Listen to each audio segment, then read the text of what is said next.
జయరంజని Telugu times news. Nirmal జిల్లా కుంటాల మండలంలోని విఠాపూర్ గ్రామంలో భక్తి వాతావరణం నెలకొంది. ఈ కార్యక్రమానికి ముఖ్య అతిథిగా ముధోల్ ఎమ్మెల్యే పవర్ రామారావు పటేల్ హాజరయ్యారు. ఈ సందర్భంగా గ్రామస్తులు భక్తులు పెద్ద సంఖ్యలో పాల్గొని భక్తి శ్రద్ధలతో పూజలు నిర్వహించారు. ఎమ్మెల్యే రామారావు పటేల్ ప్రత్యేక పూజలు చేసి గ్రామ దేవతల ఆశీర్వాదాలు స్వీకరించారు. అనంతరం ఆయన మాట్లాడుతూ గ్రామాల్లో ఇలాంటి ఆధ్యాత్మిక కార్యక్రమాలు సామాజిక ఐక్యతను పెంపొందిస్తాయని తెలిపారు. గ్రామ అభివృద్ధి కోసం ప్రభుత్వం తరపున అవసరమైన సహాయ సహకారాలు అందిస్తారని హామీ ఇచ్చారు.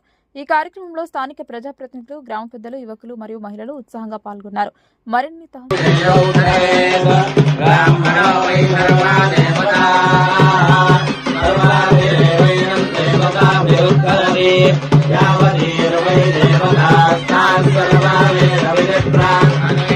దేవతా